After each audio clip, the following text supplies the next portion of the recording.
салом ба бинандагони наворҳои мо дар сомонаҳои иҷтимоӣ.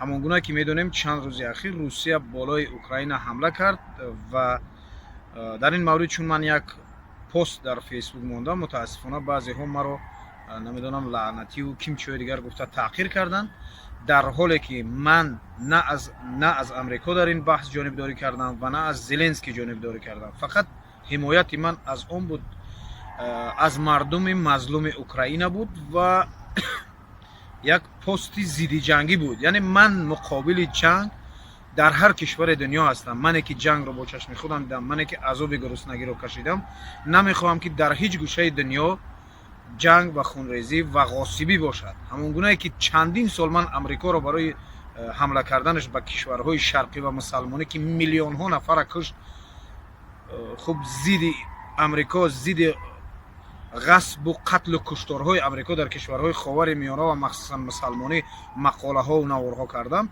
ин рӯз ҳам зидди ғасби Украина аз ҷониби Русия ва ҷанг, хунрезӣ дар Украина навор кардам. мутаассифона баъзеҳо зуд ба калаи шумо, вақте ки шумо аз бар зидди ҷанг чизе мегӯяд, ҳатман шуморо ба амрикогароӣ, хуб ё ки ҷонибдор аз амрико ё Зеленский ё Аврупо ё НАТО мегӯянд, дар ҳоле ки ман на ҷонибдори Аврупо ҳастам, на ҷонибдори НАТО ҳастам, на ҷонибдори хуб амрико ҳастам.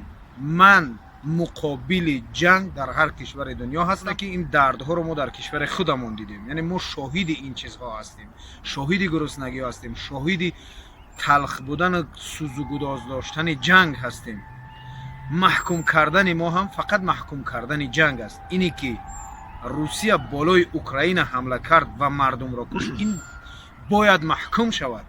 хуб ҳар касе ки аз масалан дӯстдори Путин аст, ҳақ дорад ки Путинро дӯст бидорад, вале ҳеҷ кас ҳақ надорад дар ин маврид касеро таҳқир кунад ба хотири ҳимоят кардан. ман масалан ба хотири ҳимояти аз мардуми мазлуми Украина кардам ва зидди ҷанг ҳастам.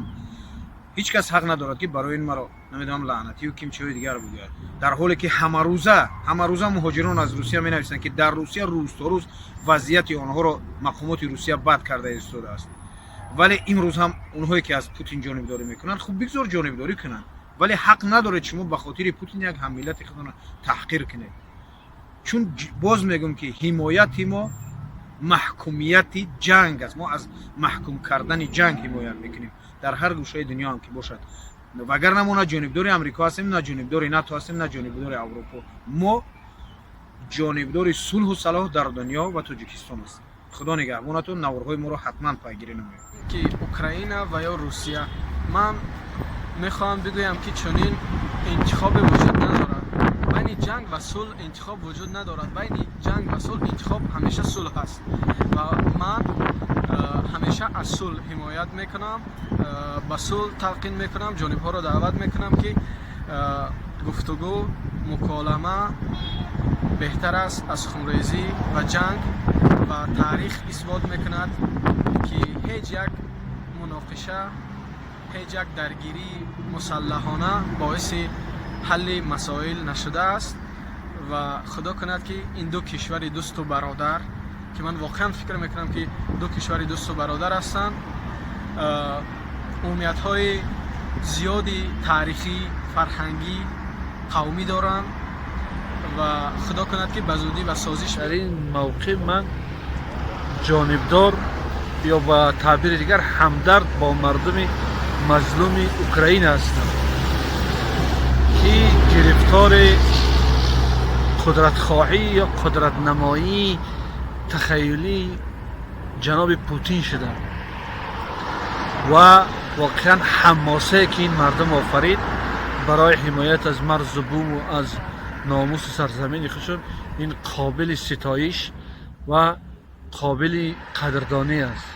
чун мисли кишварҳои дигар масалан мансабдорош, раис ҷумҳураш фирор накарданд, балки то ҳамин лаҳзаҳо мардонавор дар ҳимоят ва ҳифозат аз хоку муқаддасотшон истодастанд ва мубориза мекунанд. пеш аз оне ки мо интихоб кунем ки мавқеи Путин хубтар аст ё мавқеи Украина, мо инҷо Зеленский намегӯем, мо пеш аз инро таҳлил кардан бояд бидонем ки масъалае ки имрӯз дар байни Русия ва Украин иттифоқ афтодааст, масъалаест ки байни Тоҷикистону Қирғизистон ҳамин гуна вазъият аст.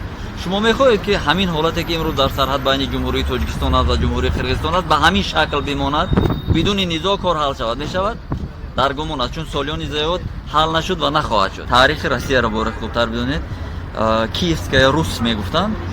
худи минтақаи Украина қисмати шарқияш пурра дар ҳайати Русия, империяи бузурги Русия буд ва аслан ин се миллати ё се давлати славянитабор Беларус, Украина, Россия бояд кӯшиш мекарданд дар иттиҳод бошанд ва зидди ҳама гуна низоъу мушкилоте аз хориҷа ба онҳо таҳдид мекарда якҷоя мубориза мебурданд. Вале инҷо чун Украина худро хост аз дигар минтақаҳо ҷудо кунад ва алахусус миллатгароӣ карданд, худашонро аз Беларусия ва Россия ҷудо карданд, ин табиист ки Путин хост ин ҳамаро ба поён бирасонад ва анҷом диҳад.